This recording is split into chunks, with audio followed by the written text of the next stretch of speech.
Bonjour à toutes et à tous. Merci de nous rejoindre pour cette vidéo sur le thème de l'entretien et la finition des façades bois. C'est encore un sujet où demeure encore beaucoup d'a priori et une méconnaissance des solutions possibles pour conserver l'aspect voulu des façades. Aussi, pour nous éclairer sur le sujet, nous recevons aujourd'hui Nathalie Bergeret, responsable adjointe de l'unité certification au sein du pôle bois construction de FCBA. Vous êtes également, Nathalie, responsable du secteur durabilité, préservation du bois. Bonjour Nathalie. Bonjour Maxime. Dans un premier temps, pouvez-vous nous rappeler ce qu'est le FCBA et votre rôle dans l'Institut? Oui, tout à fait. Donc, en deux mots, FCBA est l'Institut technologique de la filière bois.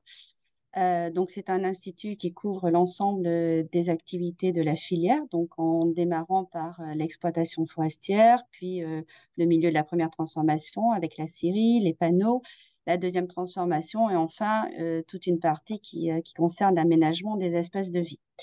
Et à travers l'ensemble de ces activités, on a pour vocation d'accompagner donc les industriels, donc aussi bien en termes de recherche et développement sur des innovations, de nouveaux produits, en termes d'essais de caractérisation. Donc ça va être du lambris, du parquet, une ossature bois, un système constructif. D'appui technique, donc au niveau industriel, et puis donc grosse activité de formation et surtout de certification. Et plus particulièrement au niveau des activités de certification, donc du pôle bois construction dont je dépends, nous intervenons à deux niveaux. Donc, d'une part, sur la certification de produits, de services, de personnes qui vont intervenir dans le domaine de la construction, donc construction bois, donc, ça va aller de la menuiserie, de l'ossature bois. On va caractériser éventuellement aussi des produits connexes de type ruban adhésif pour assurer les plans d'étanchéité au niveau de la construction. Et puis, sur l'activité de préservation des bois, nous allons certifier à la fois des produits de préservation, des produits de finition, mais aussi des entreprises donc, qui mettent en œuvre ces produits. Et puis, en parallèle de cette activité, nous intervenons de plus en plus en prescription, de façon à faire connaître ces marques de certification, donc de produits, de services, au niveau de la maîtrise d'ouvrage et de la maîtrise d'œuvre. Et nous sommes en train d'ailleurs de déployer un certain nombre d'outils que je vous propose de vous présenter par la suite. Avec plaisir. Quand on parle de finition, on parle aussi de la durabilité des bois. Pouvez-vous nous rappeler les notions fondamentales à connaître sur la durabilité? Oui, tout à fait. Alors, deux notions fondamentales, la durabilité qu'on appelle durabilité naturelle, va contribuer à la durabilité structurelle de l'ouvrage, et puis une durabilité plutôt esthétique qu'on appelle durabilité d'aspect. Donc, pour la durabilité naturelle d'une essence de bois, c'est vraiment une capacité intrinsèque à l'essence à résister aux agents de dégradation biologique, donc essentiellement insectes, champignons et parfois termites. Et quand on parle de durabilité naturelle, c'est toujours hors aubier, qui est vraiment la partie périssable du bois. Et donc, cette durabilité naturelle, elle va varier suivant les essences de bois et suivant l'usage qu'on va faire du bois. Par exemple, si on utilise du bois en intérieur pour un usage parquet, bien entendu, cette essence de bois ne sera pas soumise au même risque de dégradation biologique que si on utilise cette même essence pour un platelage, donc pour un usage extérieur. Et donc, un ouvrage à connaître qui résume parfaitement toutes les durabilités naturelles, enfin, au moins des principales essences utilisées en construction bois, c'est le fascicule de documentation, le FDP 20651. Et pour finir sur cette durabilité naturelle, si elle ne suffit pas par rapport à l'usage qu'on va faire au niveau du bois, elle sera conférée au moyen d'un traitement de préservation. Et tout ceci donc va contribuer à vraiment la durabilité structurelle de l'ouvrage. C'est pas le sujet d'aujourd'hui, puisqu'aujourd'hui, on est plutôt sur l'aspect donc finition, entretien, donc partie esthétique, donc durabilité d'aspect. Donc, c'est la deuxième notion importante. Et cette durabilité d'aspect, elle est apportée par des produits de finition qui vont permettre à un ouvrage extérieur de garder l'esthétique de départ que l'on a souhaité. Donc, outre la fonction décorative, qui est la première fonction d'une finition, une finition de l'ensemble des reprises en eau et des UV, et ce qui va limiter le grisaillement dans le temps et donc le vieillissement de l'aspect de l'ouvrage bois. Alors, bien sûr, on peut s'affranchir d'une finition, notamment sur un bardage, à condition qu'il soit protégé des intempéries et ainsi gardera sa couleur d'origine. D'accord, donc on a bien compris que la durabilité joue sur l'aspect extérieur. Quelles sont les finitions possibles justement pour conserver la couleur du bois?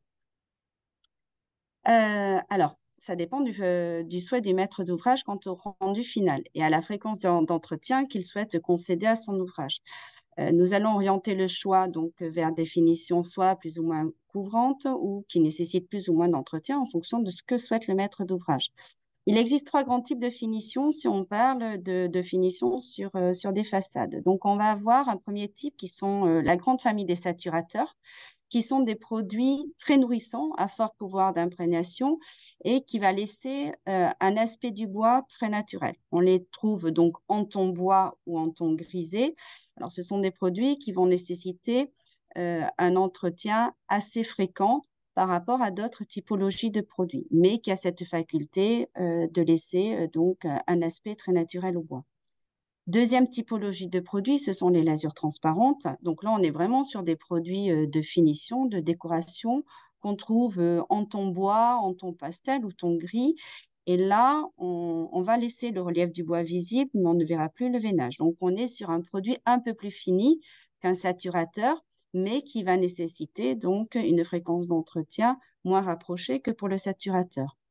Et puis, troisième famille de produits, ce sont les lasures opaques. Donc, on est sur des produits de finition donc vraiment opacifiants qui vont masquer le veinage du bois. Donc, on va se rendre compte que c'est du bois, mais on est sur quelque chose de très opacifiant, mais qui va permettre d'espacer complètement les fréquences d'entretien, puisque là, on est sur une date de premier entretien à 8-10 ans.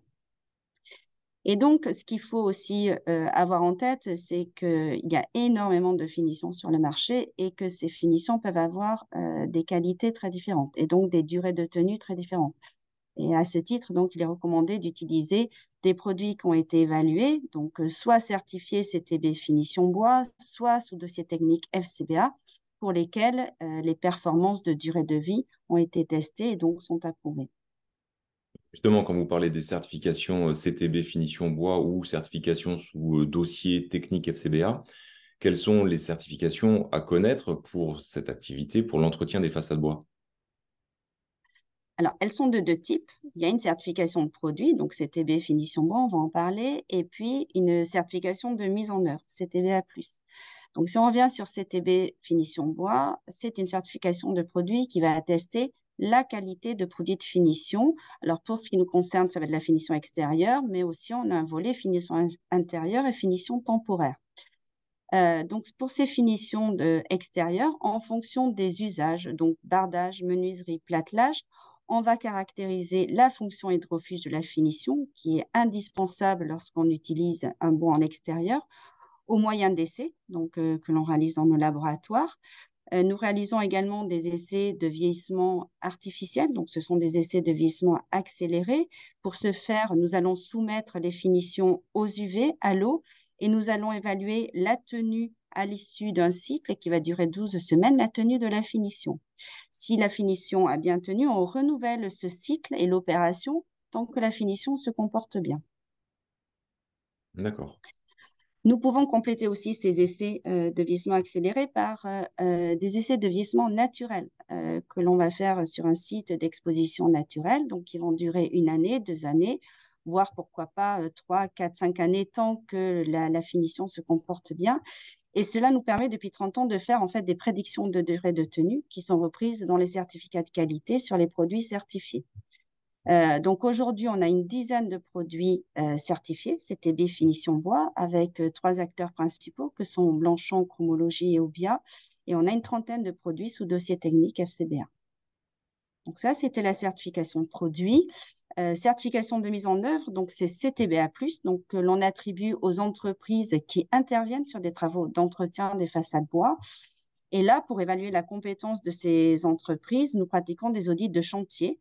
Donc, en cours et fini, nous nous assurons que ces entreprises respectent les modes opératoires qu'on a définis au préalable. Et donc, comme toute certification, qu'on soit en certification de produits ou de services, On audite ces industriels et ces entreprises 2 fois par an, donc soit sur site industriel, soit sur chantier, de façon à assurer au marché le maintien de qualité, soit du produit, soit de la prestation d'entretien. D'accord. Et d'un point de vue environnemental, est-ce que l'application de produits de finition annule le bénéfice du matériau bois? Ben, pas forcément, bien au contraire. Si vous prenez justement des produits qui sont certifiés CTB finition bois, au-delà de l'aspect essai que l'on vient de décrire, ils sont également évalués sur leur impact santé-environnement par une commission d'experts qui est indépendante FCBA, dont c'est le métier. À partir du moment où cette commission va prononcer un avis favorable, le produit pourra être certifié. Et donc, on est sur des produits qui sont sûrs et plusieurs d'entre eux bénéficient également du label NF Environnement. D'accord. Euh, L'entretien reste malgré tout un véritable frein. Quels sont les éléments, les arguments que vous pourriez donner en faveur du bois? Euh, Tout type de matériau doit s'entretenir, ça n'est pas propre au bois. Et on sait très bien que ces notions d'entretien ne sont pas encore assez intégrées en France au niveau des appels d'offres, contrairement aux pays nordiques. Et pourtant, ce sont vraiment des facteurs clés qui contribuent à la pérennité de l'ouvrage, et d'autant plus quand on est sur des ouvrages en bois. Alors, utiliser du bois en façade, en termes d'arguments, c'est se donner la possibilité de nombreux choix esthétiques par rapport justement à la finition. Mais c'est aussi utiliser un matériau biosourcé, donc qui va être une réponse à la RE 2020, qui stocke du carbone et qui va être aussi une réponse aux enjeux climatiques actuels. Hmm. Alors, si on revient à l'entretien, si le grisaillement se fait de façon homogène, car on a une conception qui le permet, il est accepté de mettre en œuvre un bardage sans finition, qui nécessitera moins d'entretien qu'un bardage fini. Mais il faut que le maître d'ouvrage l'accepte. Si l'on s'oriente, comme on l'a vu au préalable, vers une solution de l'azur opaque, on va être sur des dates de premier entretien à 8-10 ans, suivant l'exposition des façades. Donc, effectivement, on est sur des entretiens beaucoup plus espacés. Euh, un maître d'ouvrage qui souhaite garder une façade très naturelle, donc ton bois, on l'a vu précédemment, il va s'orienter sur une solution saturateur. On peut aussi partir sur des solutions de type saturateur gris, où là, on va avoir cet effet d'atténuation de changement de couleur lors du vieillissement de la finition, et donc ça va permettre d'espacer la date de premier entretien. Tout ça pour dire, à travers ces exemples, qu'on a beaucoup de choix de finition qui s'offrent à nous aujourd'hui et qui nous permettent d'avoir aussi des solutions pour espacer ces fréquences d'entretien et d'être complètement compétitifs par rapport à d'autres matériaux. Oui, donc avec une meilleure connaissance des différentes solutions, ça permet justement de mieux savoir utiliser les produits. D'ailleurs, vous mettez de nombreux outils à disposition des professionnels. Le FCBA a notamment édité un guide technique qui s'appelle Finition et entretien du bois en extérieur. Il est disponible gratuitement sur le site du FCBA. Pouvez-vous nous expliquer le rôle technique de la certification dans l'accompagnement des professionnels? Oui, complètement. Enfin, au-delà de ce que je disais au préalable, au-delà de la certification propre des produits, nous avons vraiment ce rôle d'informer et mettre à disposition des outils de type guide technique, vous en avez parlé, de type site qui va permettre de bien appréhender ce sujet. Et pour aider particulièrement la maîtrise d'œuvre dans ces choix, nous avons élaboré un outil web qui permet de créer des CCTP, donc cahiers des clauses techniques particulières en ligne. Exemple, un architecte qui va devoir élaborer un cahier des charges dans lequel il y aura un bardage bois fini usine. Il aura à travers ce CCTP l'ensemble de la méthodologie d'entretien décrite ainsi que la fréquence en fonction du type de finition appliquée. Et c'est réellement un besoin qui nous a été remonté de la part des architectes, des économistes. Donc, on espère que cet outil va être vraiment une réponse à ce besoin. D'accord. Et donc là, ces outils sont disponibles donc, sur le site CTB Finition Bois, c'est Tout à ça? fait. TB-finition-bois, complètement. D'accord. OK. Qui est un site intégré au secteur durabilité-préservation où vous retrouvez les autres sites Internet, donc CTBA+, pour la mise en œuvre, CTBP+, pour les produits de préservation également. Très bien. Je crois qu'on a été assez complet par rapport à cette thématique. Je vous remercie beaucoup, Nathalie, pour toutes ces précisions. Je vous invite donc à aller justement sur les différents sites CTB Finition Bois pour avoir un complément d'information et les autres sites dont vous parliez, ou contacter directement les équipes du FCBA. En tout cas, je vous remercie beaucoup pour votre intervention. Je vous souhaite à tous et à tous une très bonne journée. Merci à vous. Au revoir.